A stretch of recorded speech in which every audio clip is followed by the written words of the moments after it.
All right. Hello. Hello, everyone, and hello to you. Hi, how are you doing? Doing well. I feel like we've been just like passing each other all day long and Yeah. haven't really had a chance to connect. Friends, it's snowing here in Wisconsin, and that made for some it's significant. It's the first day of snow. We've seen snow here in Wisconsin before, but it did make for some significant commuting challenges today. So all my Wisconsin friends, I'm here with you. So we didn't have a lot of time together today, but we have a fun conversation Yeah. ahead of us. Just the two of us and all of you. Fantastic. So today we're going to be talking about how to talk across the table. And this is really a topic that Justin and I have covered for many years now. I want to say we've been doing it for, I don't know, 4 or 5 years, Yeah. some kind of version of it, and realized that this might be a good conversation for us to have with our larger audience, because oftentimes it's something that we're being invited in to have a conversation about. And Justin, I have questions for you. Okay. I'm looking forward to it. I'm going to throw some questions right back at you. Oh, okay. Well, we're going to be really just having a conversation about like, what does it look like when we're thinking about the holiday season, right? We're thinking about going into, conversations with people that we love and friends and family and just maybe even people that we don't know, but we're all celebrating some kind of a holiday, tradition together. And that there might be, I don't know, just kidding. I definitely know. There's definitely going to be some conversations that, might feel really hard to engage in and not really understanding like what that looks like. And so that's what we want to talk about tonight. Sounds good to me. Yeah. Let's get into it. Okay, let's get into it. So Justin, one of the questions that comes up often, right? And this is one that I know both you and I have heard quite frequently, is like, what do I do when a conversation starts to get really heated or it starts to get uncomfortable? Take a breath. Like the science, as study after study shows, in any heightened situation, you have to begin with giving yourself the opportunity to be as present as possible. So taking a deep breath through the nose, expanding the belly, holding for a little bit, and exhaling out. Even if you want to be really technical about it, 4 breaths, 4 count in, hold for 7, exhale for 8. So that way you're not hyperventilating, because you can't think straight if your body's out of whack and your breath is out of alignment. You're going to panic. You're going to come up with the worst responses possible. So I think that is the first and foremost thing to do. And maybe even before this, like even before the heated situation, I think it's really valuable to go into, whether it's across the holiday table or if it's a work function or if it's in any situation where you know things might get tense, is to take a moment and remind yourself why you're going there. So we can take the holiday table example. Like if you're going to the Thanksgiving gathering and you're like, oh, I'm going to be meeting so-and-so. I think it helps lots of times when we work with people to alleviate the tension when they remind themselves, you don't have to go. But if you're going, there's very clearly a reason why. So even if the anxiety and frustration and stress, like, oh, I have to go to something, you don't have to. But clearly there's something going on within us that wants to go there, even though we know it might be stressful, even though we know we might have anxiety, even though we know we might have that conversation with that one person. There is still something that we find valuable enough to go there. So that's important. Also, I think it's important to remember this is actually, like, I think it's actually part of the ritual. Like, do you know anybody who's like, oh, our gatherings, our family get-togethers, our holiday rituals are so fantastic. They're completely stress-free and there's no friction at all. No, this is actually part of the celebration. Like across any culture, across any time, across any part of the ritual is that bringing together of community. I don't know of any rituals that happen by oneself. Like every culture across all space and time has rituals with community. And you know what happens with community? There's people there. And you know what happens with people? There's friction. Yeah. So I think also it's helpful to remember there's nothing extraordinarily wrong with your family or your chosen family or you because you have anxiety and worry about going in. I think also it's valuable to think about anxiety as a gift that reminds you what you value. So it's not a failure, a flaw, like, oh, I just wish I were kinder or my relationships were better and I wouldn't feel this anxiety. No, anxiety is a valuable reminder that shows us what we find important. Mm. I want this to go well. I want this to go well. So reminding yourself, you don't have to go, but there's clearly a reason why you do. That it's actually part of the ritual. There's nothing wrong with you because that anxiety is creeping up. That anxiety is a gift that reminds you want to do something well. And then plan like, so, okay, so I'm going into this thing anyways, even though there's going to be anxiety, even though I might be frustrated. What do I want to get out of it? If you're just waiting around silently, like a rattlesnake, like waiting to be upset about something, you're going to find it. You're going to get upset. As opposed to, no, this is what I'm intentionally going in to be positive and produce something positive about it. Mm. So what are some of the things that you do when you know you're heading into situations where you know it's going to be tense and you feel anxiety, specifically about the relationships and interactions that are going to go on there? I mean, I feel like that first thing that you said is really important. And I would like to say that I do it all the time, but I don't always do it all the time, What's that? The which first thing? is really thinking about like, why are you going? Yeah. You know, because I think one of the things that happens, and this is what gets me kind of anxious, is I'm like, oh my gosh, you know, I anticipate that this conversation is going to come up or this topic or whatever. And all of a sudden, I feel like my role and my responsibility and what I elevate myself to is Mhm. to be an expert in the topic, to win over whoever the person is that I might disagree with, to think that in order for it to be a successful situation, it means that I have to like have some ownership over it. It's almost like I get into like a radio talk show personality host mode, or Mm, like I'm going to do an expert panel on this discussion. And I start to move into this preparation mode mm, instead of taking a minute and being like, wait a minute, this actually, I am not actually entering a debate arena. yeah. I am going to a gathering about food, and I love food. Mhm, I love to eat. I yeah. love to cook food. I love to be around food. I love to learn about food. And if that's the reason for it, being able to redirect myself and say, "Hey Deanna, instead of like getting all worked up about this other thing, like this isn't that. This Yeah. isn't what this is for." It removes the feeling of obligation that I have to like do, I don't know, like create a research paper or something. There's just Mhm, something in me that feels like I got to be like prepared and shored up for it, as opposed to like, no, I could simply say in any debate, any conversation, and I could simply say, I came here to eat, which is true. mhm. And that's my main purpose here. So this isn't the conversation, this isn't the time or place for us to, go into this, because that's not the purpose of why we're actually gathering. And I think Yeah. that kind of gives me a little bit of peace. Yeah, and I like that intentionality, and I think it's also goes back to what I was saying about kind of on an existentialist level. If you really that I think what causes a lot of people extra stress is, "I have to go to this thing. I just have to." You do not have to. You somehow deep down want to, Yep. and clarifying what the want is. And I like the slogan line of "I came here to eat" as a way to like detract and distract from conversation that's maybe baiting you into conflict. But I think it's also important to realize the like core mission, vision, and values of the moment. Mhm. Like, who are you trying to be?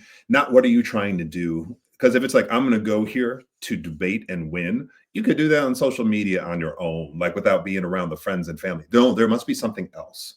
And part of the rituals is I will go willingly through the tension of people. And you think about what, for most of it, it's people we've known for a long time, maybe family, maybe friends that I go back to. And some of the tension is the tension between who they knew me as and who I am now, and who the group is, who I am in this family or who I am in this network, as opposed to who I've become elsewhere. So, really, the conflict is between different versions of ourselves. Yeah. And every ritual is this: you are at an impasse between who you've been and who you are becoming and who you currently are. Think about any ritual in which a human goes through a change. It's this is who you were, this is who you will become. Mhm. Whether it's a birth, whether it's a funeral, whether it's a marriage, all these are rituals of transition identity.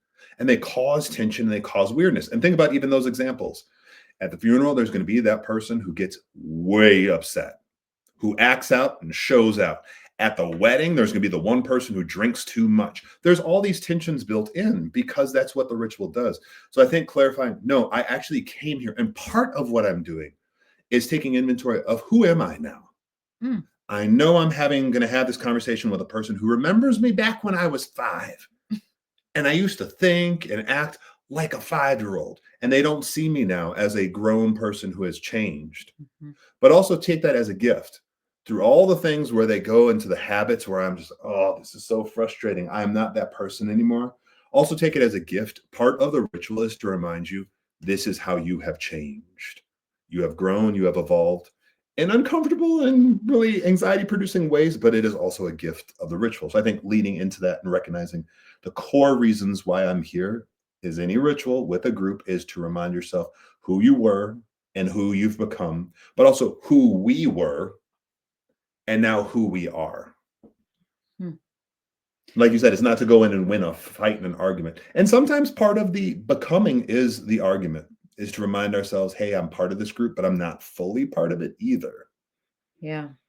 And I think that's true. Like, right. Like if you're coming at it and your main objective isn't uh, to get into the debate. Because I think for some people, like if we're being real, for some people, come with boxing gloves. Yeah, they're like, I'm ready to go. They've got their whole tablet, like ready. A I've been PowerPoint taking notes. presentation to put up, some graphs, right?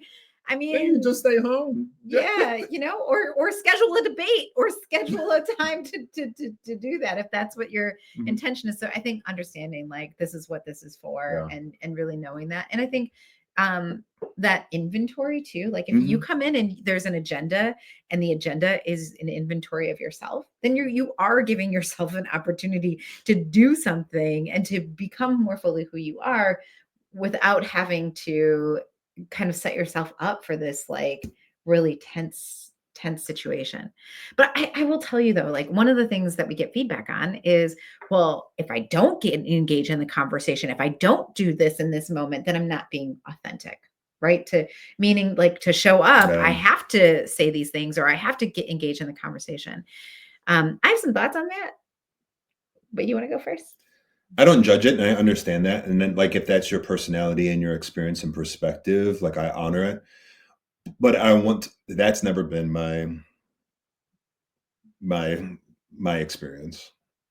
Like, I've always, and folks who've been with me before, so I've always been in situations where it was chameleon style. It was adapting to the situation. My authentic self is being who I need to be in that situation for everyone to be their best. And that's not to say that not everyone should be that way. And there's plenty of times where I'm not that way and I shouldn't be that way. But that is a legitimate way of being that I think in the United States in 2024, we don't embrace enough. I said the tension that we experience, the anxiety and frustration that the individual experiences in these holiday situations is the conflict between the multiple yous. The you who was 5, the you who was 6, the you at Thanksgiving at 7. It's like 20,000 yous are showing up. Yep. So when there's sometimes I think when we get into talk about authenticity, we romanticize and fantasize about a unified self that is singular and clear and is the same in every situation.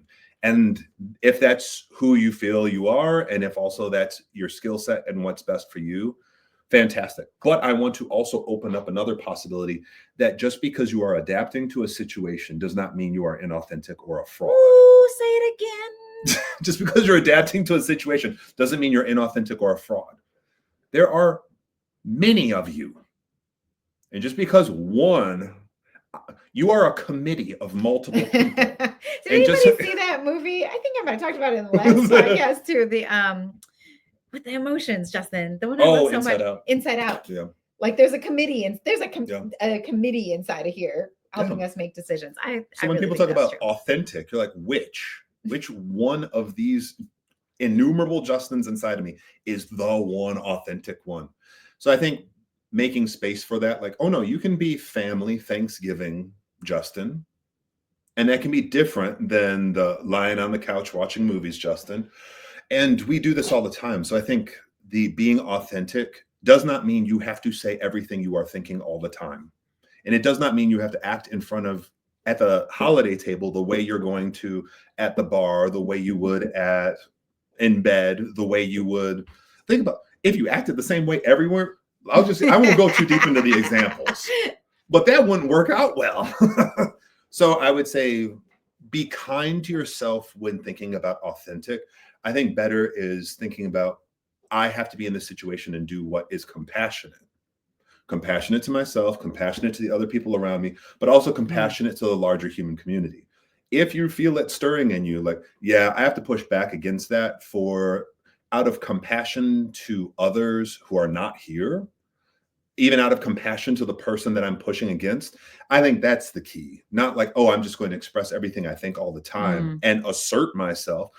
Even if it's like, so you're going really hard at this perspective out of compassion for you. I'm going to offer another way of thinking about things, another perspective. What are your thoughts? You said you have thoughts. And I said, oh, and you yeah. said, what are the thoughts? Well, I agree with you. I mean, like, if you were to say, like, what's your authentic self? I think that's a struggle, I right? say, If we're, which? yeah, if we're being honest, like, I think it's important to, there's a core to who we are, right? There's a core. Like, I know there are some components about me that never, doesn't matter where I am, like, that is part of who is going to show up with who I am, right? That those are those core parts. And I think that's where I'm like, yeah, that's authentic.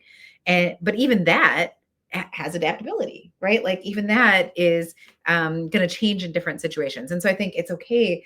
And it doesn't give, you don't have to give up anything about who your core is. What you're doing is you are entering into different spaces in different ways, bringing that core to life. Right. And Yeah. so I think that that's really important. I'm trying to give like a concrete example. So one core thing about me is like, I am a really like touchy feely person, right? Like I really like, if I see you, you could just imagine inside I am doing everything in my There's a body. hug coming. There is a hug coming. There is, it's She highly don't hug you. it's highly probable. However, I remember when I first went to school, and my family is very touchy feely. Like Justin would laugh because we'd be sitting like on a couch and there would be plenty of space on the couch. And anybody in my family, yeah. I mean, I have turned into furniture. And I remember, but like that, I remember you saying that too. But I also remember when I went to school and, I was away from my family for the first like extended period of time. And, somebody said to me, they're like, Deanna, you were really in my personal space. And I just remember that being like this moment of like, oh my gosh, Yep. that's right, I am. But it was because like in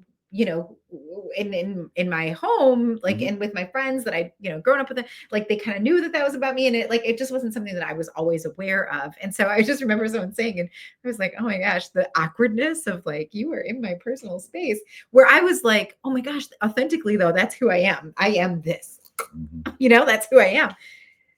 But I can still be authentic to the fact that I believe in touch and that I am, that's important to me, but I can still do it. And like, if we're first meeting and I don't know that that's where you are, or that that's how you feel loved, or that that's how you feel comfortable, I can still be like authentically a touchy, that sounds so weird, but I can be like an authentically like hands-on type of person. But doesn't mean I have to bring you into it, right? Yeah. And it doesn't mean I'm being inauthentic to myself if I don't hug somebody who isn't showing me that they want to be hugged, right? So I'm not giving up that core, because at the core, it's not the hugging. At the core of what makes it like authentic to me is that I like to engage with people. And so if I see that that's not going to be the right engagement, I can still engage with you. I can still be true to who I am authentically, but I can just do it in a different kind of way. And so I think it allows you to be authentic, but maybe more expansive with how you are authentic. And I like that. So a few things that I hear you saying, and it's getting back to this question about what strategies can keep you going. And we're still talking about the prep.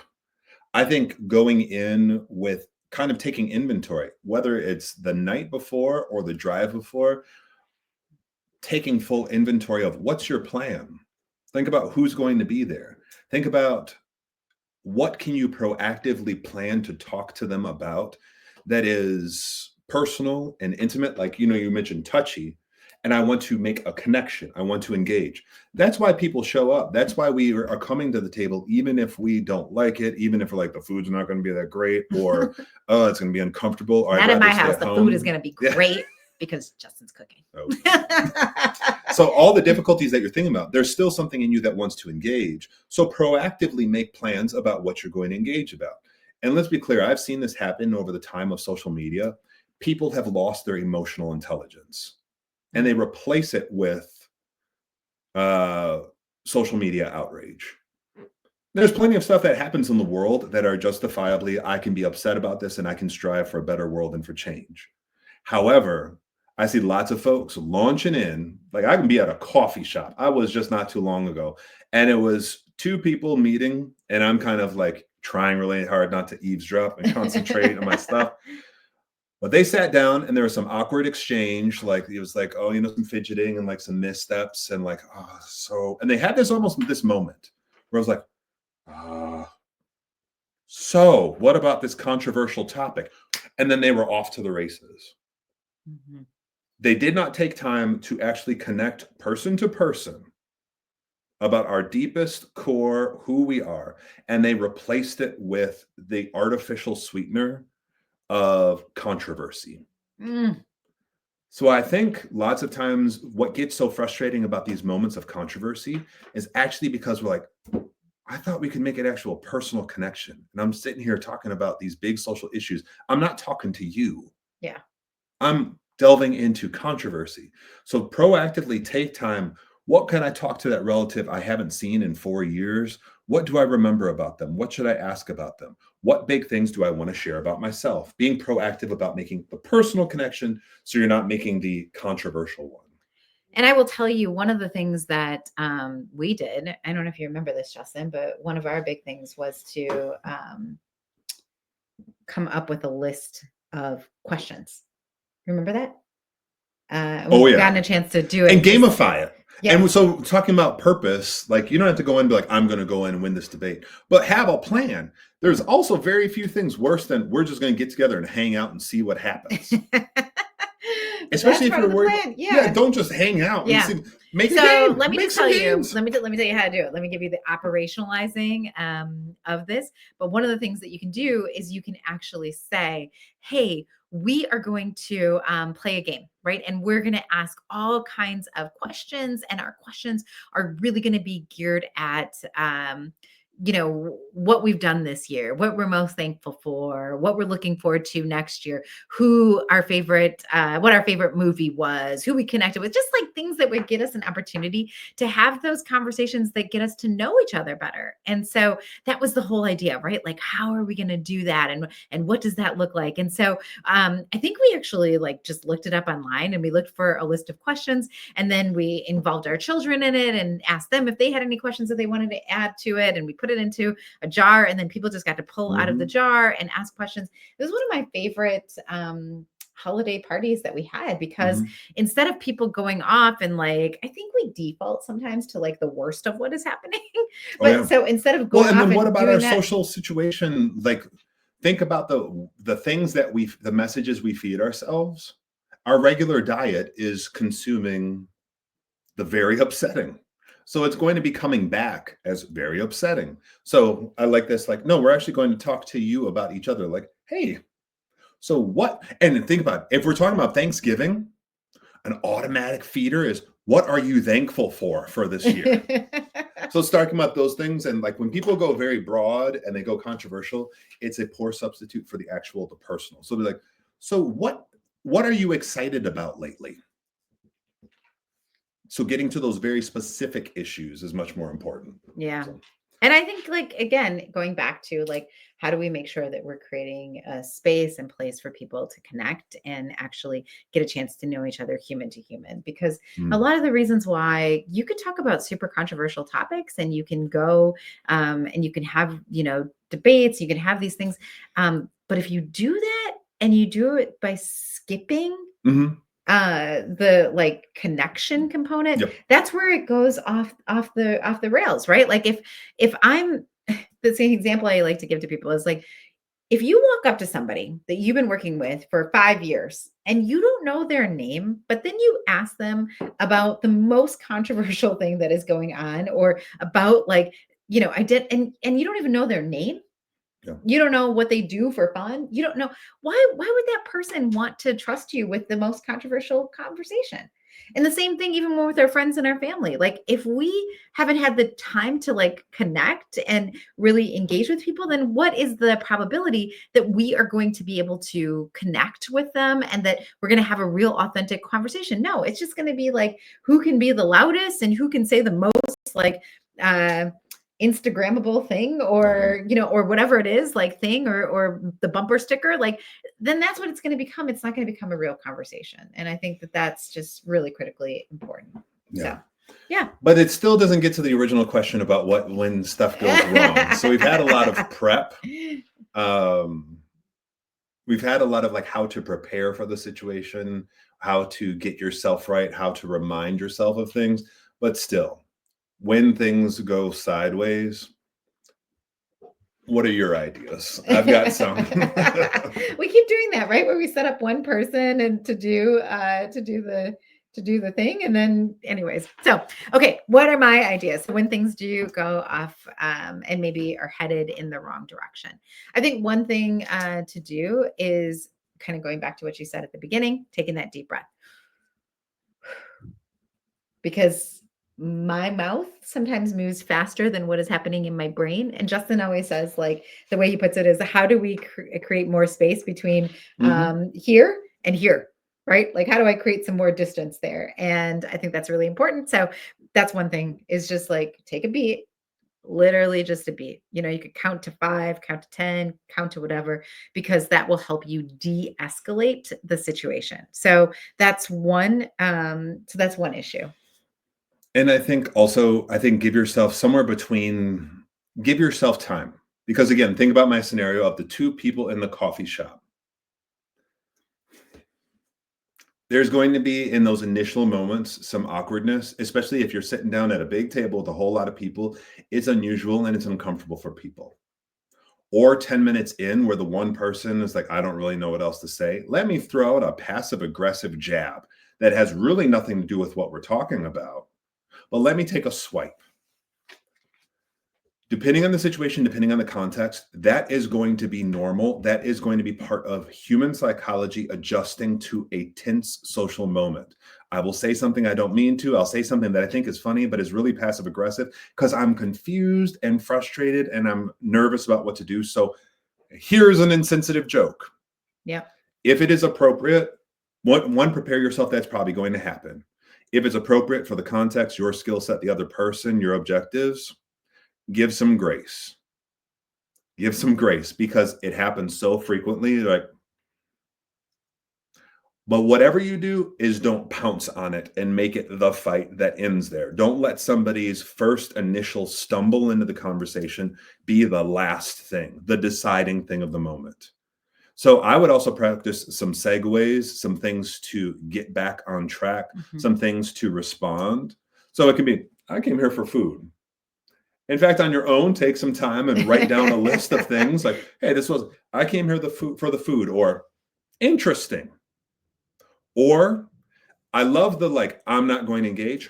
Well, anyway, or others, where you don't take the bait of someone's initial awkwardness and initial confusion and remain focused on why you came there, which was to make the human connection.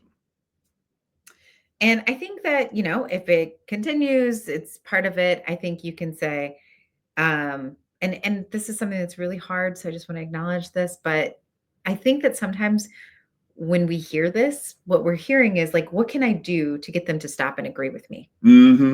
And I think that if you realize that maybe that's not the goal, that's not the objective, and you stay in that moment of like, no, that's not the goal, that's not the objective. What I'm really here to do is I want to practice what I would want somebody to do for me. It changes the paradigm. And so in that moment, saying like, well, if I feel really passionate about this topic too, I have some things to say about this topic too. I would like to engage in this topic too. I would want what? I'd want somebody to listen. I'd want somebody to listen genuinely too, not with what am I going to say next, or how am I going to get her, or what's going to be. But if I really want to engage in the conversation, then I have to be willing to put myself in a position to behave the way that I want them to behave with me. Right. And I don't want somebody yelling at me. I don't want somebody not listening to me. I don't want somebody cutting me off. I don't want somebody throwing bumper sticker ideas at me. I want somebody who's going to be genuinely engaged. And so being able to say, hey, You know what? I do not agree with you, but I really want to make sure that you get an opportunity to share what it is that you feel so compelled to share in this moment. If this is the moment that is good for you. Um, and then when you finish, I'm going to listen and I'm going to listen actively. But when you finish, then I have some things that I think I would like to share with you also. Mm. Something else that might be helpful, intense conversations, especially if it's like one-on-one, intense conversations like that, they very rarely can last longer than 10 minutes. As Mhm. long as there's not more fuel added on the fire. So if you got a little fancy watch, just be like, one moment, set it for 10 minutes and just be like, I will demonstrate whatever peace and calm and serenity I can. I will listen with clear compassion. Oftentimes I go in, I will listen with compassion until they are drained, until they had all out of their system, so that they can be better for everyone else around the situation. That's not for everyone, but that's very much my approach is, oh, I will listen to this for 10 minutes. And then maybe offer some other things like, well, there's also this other experience. There's a different way of looking at this. But lots of times people can't sustain a rant for 10 minutes. And if you keep that in mind, I don't have to stop this. It will pucker itself out. That's a different way of looking at the situation. Now, again, there's different contexts, Right. different skill sets, different personalities. And we do this every day and I it's still hard know. for us. So I let's just also be know. real about that. I'm talking to myself through you all. Like, remember, Justin. So it's something that I think you have many different options. One of the options is engaging, and that's okay. But what we're saying, I think, is if you're going to engage in a way that you would want somebody to engage with you, right? And Yeah. engage from a place of compassion and a place of like genuinely trying to learn. Don't engage from a place of I'm trying to create a cross examination and I want you to lose and I want. And I'm going to just use the Socratic method to show you how foolish you are because you don't agree with me. Really using the questions to try and get people, the real thing that they want to express to you is, I'm using this controversial thing I know is needling you, but really what I want to do is connect with you. And I don't know how. So when people are going big and broad and making grand assertions about the entire world, get them small and get them talking about their story. So if they say, there's green dragons that control the universe, rather than no, there's not, that's ridiculous, or what factual evidence do you have to prove that? Take it out of here and get it into here and their lived experience. Get to their emotional story. Green dragons control the universe. What happened along your way that brought you to this? No, you're not talking about their sources. You're not fact checking them. You're trying to get to what is the emotional and experiential reality, the story that got you to this argument. And try to foreground. So what happened?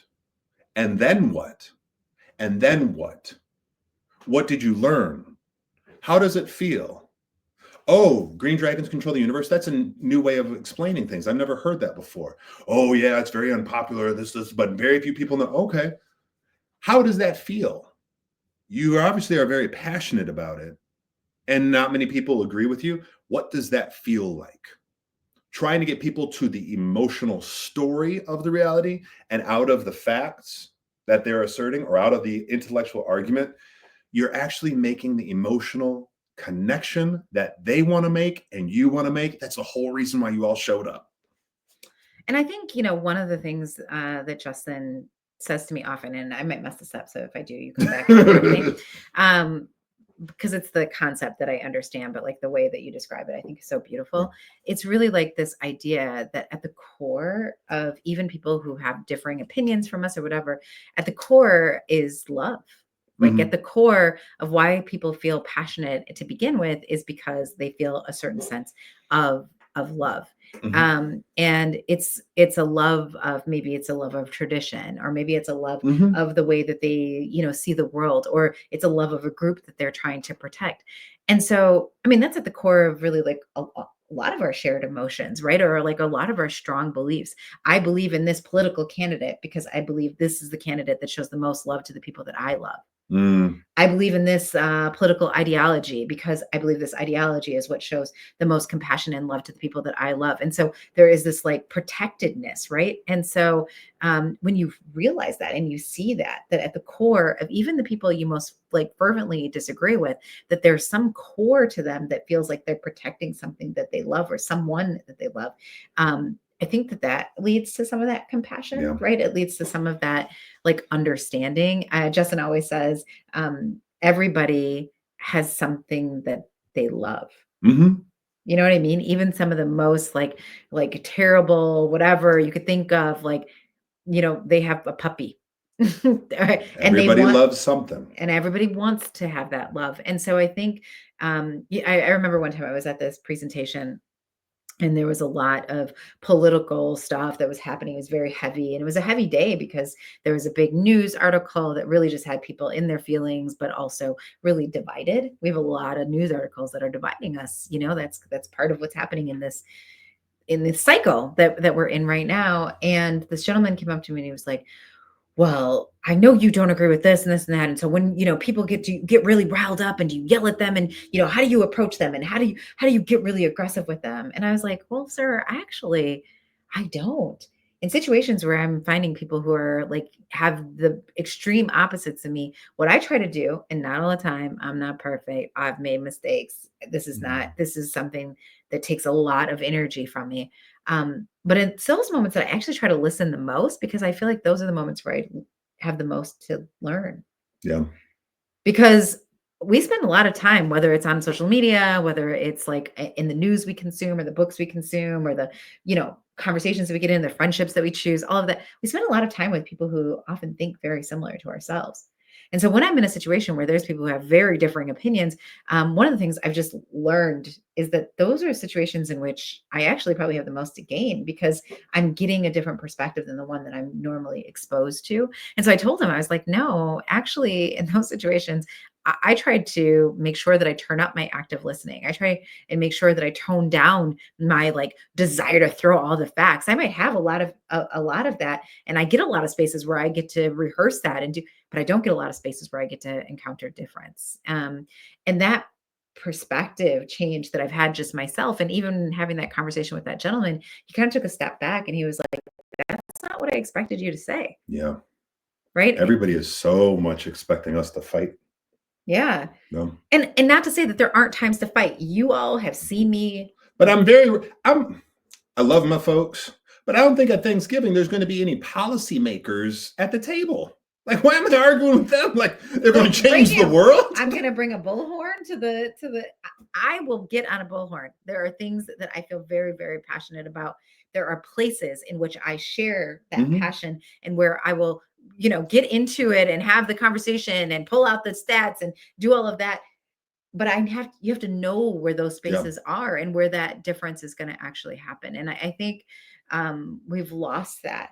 And the dinner table, to me, when I think about the dinner table, and that's what this session is called, right? How do we talk across the dinner table? I think about the dinner table. The dinner table is for us to come together to have conversations. Yeah, we can have awkward conversations, we can do whatever, but we are coming together because we're trying to break bread. We're trying to learn from each other. We're trying to love each other. We're trying to grow with each other. We're trying to celebrate with each other. We're trying to grieve. Right? A lot of times these dinner tables, like these are the times and the moments where we've lost Yep. something and we've lost someone and we right. And So so when someone's throwing that big, like, controversial grenade in the middle of the table, you know what? I want to just take a moment and say I really miss grandma. She was such a binding force here. And remember that time when it snaps back. No, you really don't want to talk about that. You want to talk about how bad you miss grandma, or you want to miss all the people who don't come anymore, or who aren't with us anymore. Or talk about, oh, remember that great time? That's why we came. We came. Wait, hold on a second. Let's tell stories about who we are. Because another thing about the rituals is every single one of them involves mhm. let's tell a story that reminds us who we are. So come prepared with lots of questions, come prepared with games, but also come prepared with lots of stories. So a person comes at you and says, Justin, I can't believe you always wear those sweaters. Do you remember that time we went fishing? They completely snap out of their intellectual debate, argument focus. And all of a sudden, when you say, "Do you remember that time?" Insert story. You are like almost like a magician. They are, whether they want to or not, they are transported back to that place in time. They are a character in your story.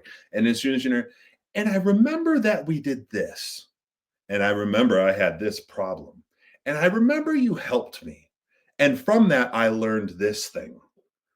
Remind folks of why they really came, which is let's hear stories that remind us who we are. We're in a big, scary world where I'm full of confusion and loneliness.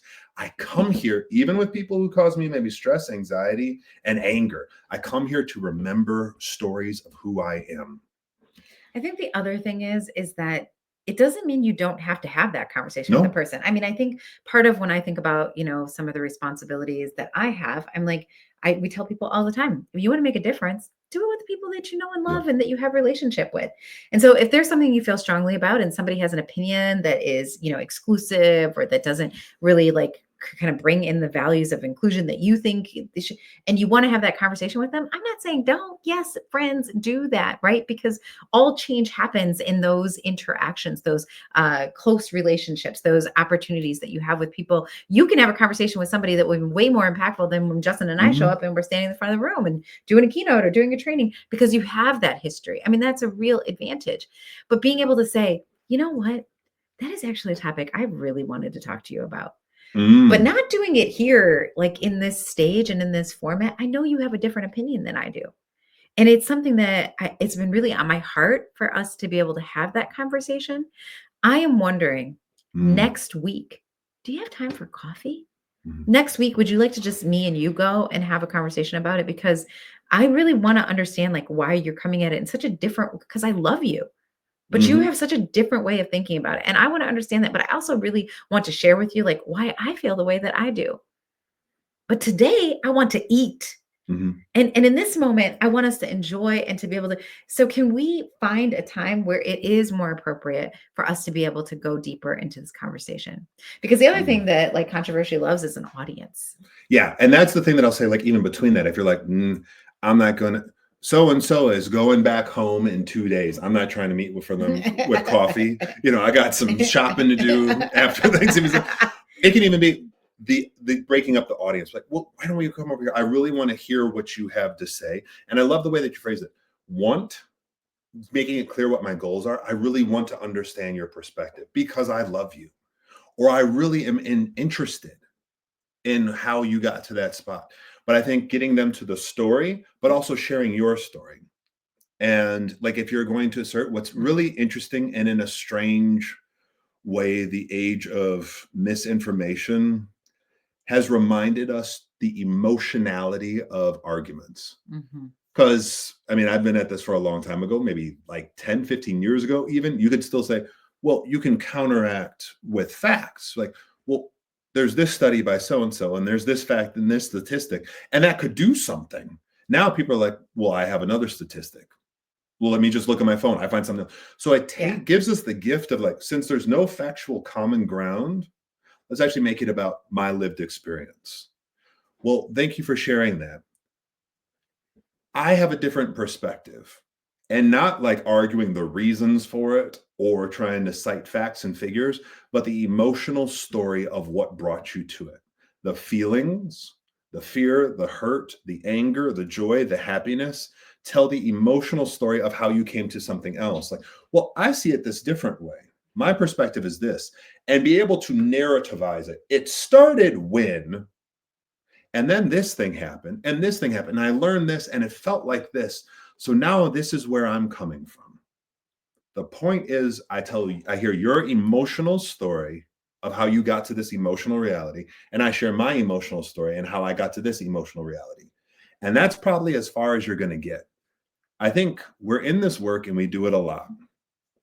And I think people who are close to it and work with us imagine there's this magical reality where if I just combine the perfect blend of facts, figures, words, and syllables, phonemes, and everything else, that I'm going to completely change somebody's mind in real time. It doesn't happen very much, almost rarely. And even if you are changing a person's mind, that they admit it and demonstrate it in the emotionally rewarding way you're expecting, having watched too many Hollywood movies, it's probably not going to happen. So I think being able to say, let's hear your story, I'll share mine, and that is the resolution. Thank you. I'm really glad you heard my story, and I'm really glad you shared yours. There's not going to be this grand moment of like, all right, we're going to decide on this agreement. Yeah. And I think that doesn't mean it doesn't happen, but it really happens then. I think it's in the moments of quiet reflection when you're thinking about somebody else's story, you're thinking about, because that's what we see all the time. We'll get these like, notes, and people will be like, I went to this thing and you talked about this and I was super resistant, and and that was like 4 weeks ago, but I just haven't been able to stop thinking about that story you told, or thinking about how this might be impacting people, and I didn't even realize it. And I just wanted you to know, like, that had a real impact on me. Right? We get those kinds of notes, and those are the things that help you understand that it's the long game. Yeah. Right? And in this minute, the thing that is the win is not making you cry. The thing in this moment is not making me feel like I won. The thing in this moment that is the win is not changing your mind. The thing in this moment that's the win is letting you know I care about you, and that you're human, and I value you as a human being, and I value the history that we have together. I value the future that we're going to create together. It doesn't mean that we have to agree on all the things, right? But it also doesn't mean that like I have to change my mind either. It doesn't mean I have to give you a I hear this like a free pass. No, it just means right now, for this moment, this is our purpose together. And for another moment, another time, another space, we can have those other kinds of conversations. So a question I have for you is, we focus very much on talking across differences across the holiday table. How does this apply to other situations? Yeah. So, I mean, I think it applies really across the board, right? When we're gathering and we're in a space and we're there for a reason, I think it's important to remember what that reason is. And when things get off track, being able to redirect people, being able to bring them back into the conversation, being able to share your values and where you're at, making sure that you're expressing that you're learning. These are just good life skills, right? They're not just things we want you to deploy at the dinner table. They're just good life skills, because not everything has to happen at every moment all the time. Now, there are times, and there have definitely been moments where people have done something that makes me feel like they're putting other people in a place where they feel unsafe. I have zero tolerance for that, right? If you're going to say something, call somebody out of their name, you're going to denigrate a group of people, you're going to make somebody belittle somebody, you're going to do all that. No, that doesn't have any, that is not love. That is not the dinner table. That is not the shared. You have an opinion, or you want to say that you voted for somebody I didn't vote for, or that I don't, whatever. You could say that. But the minute you start moving into a space that makes me feel like you're putting somebody in a place where they feel unsafe, or you're making me feel unsafe, or you're adding something into, then we are going to have a problem. You know what? What we are here to do is to have this. If that, Justin and I host our holiday celebration. So we host our family's gathering. You're going to come to the table and you're going to speak inappropriately about a group of people. You know what? If that's what you came here to do, then I'm sorry, you can go ahead and go home, because that's not what we're here to do. But if you want to join us in what we came to do, then okay, then let's do that. But there has to be some lines too, right? And I just want to acknowledge that, because that is not okay. It's just not okay. Yeah, and I think it's about being intentional and being prepared to not imagine that there's the only way that you're authentic is if you're thinking only in the moment. It's completely legitimate, appropriate, and I think compassionate to ourselves and to others to plan ahead of time. You know the people who are probably going to be there. We know who they are too. You know the stuff they will probably do. It's fascinating. We call it the bingo card. It's fascinating. But you think about with any human group. Any group Of human people, there's always going to be a certain set of cast members. And if you're normally this person, if you're normally the Joker over here, you show up someplace else, there's already a Joker without you even noticing it. You will shift into a different role. Well, I guess I'm not the Joker here. I guess I'll be the thoughtful, wise person. There's a certain amount of roles, and we all fit into them. So you know the people, you know the usual stuff, you know the roles, you know the things you are concerned about.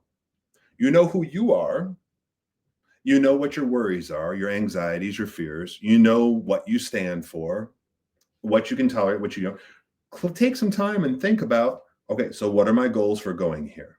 What do I really want to get out of it? What do I expect to encounter? How will I respond? What are some conversation starters? What are some ways that I can segue out? Plan your script. It is okay. It is good. It is classy and it is wise. What I've been more and more interested in, like lately, we have lots of conversations about conversations. What I'm becoming more and more interested in is hosting. Mm. Because if you think about the traditional salons, the days of the highest forms of conversation and dialogue, there are rules, there are plans, there are etiquettes, there are forms, there are functions, and it didn't stifle conversation. If you read the minutes of some of the world's most important salons and conversations, there's a lot of amazing stuff that's happening there within the form. Mhm. And then we're like, hey, I'm just going to show up and be myself with no planning at all. I'm not exactly coming up with really profound stuff. So it's important and legitimate to give yourself room to be present because you've prepared. It doesn't make you a fraud or a phony. It makes you allow it to be present because you're not like, wait, so what's going to happen? No, you've already practiced this. You're already prepared for this. And you already know you've got this. You don't have to chase someone off into a conversational deep end because you've already established who I am, what I have to stand for, and what I can let slide. So you can be present, compassionate to yourself and to others. So I hope this helps. I hope that as you go into the holiday season, that you are filled with joy. There's so many things that I am grateful for this year, and so I'm actually looking forward to being able to have that space to share that and to hear what other people are grateful for. It's also been a really hard year, and I think Mhm. maybe that makes me more grateful, right? Because you can start to see some of the blessings and opportunities and experiences that we've had, even in the midst of a lot of challenges. So I am hopeful that this got you thinking, got you a little bit more prepared. If you're cooking, maybe this is something that is like the food, right? You've gotten some things that you can put into. This is why I don't cook for the Thanksgiving dinner, but you can simmer it. No, simmer it. No. What do you say when you put the meat, you let it sit for a minute? Marinate. Marinate. I was trying to get to it. Yes, right. I But met you maybe more than halfway on that one. thank I'm like, you. wait, You sure marination, did. Eve?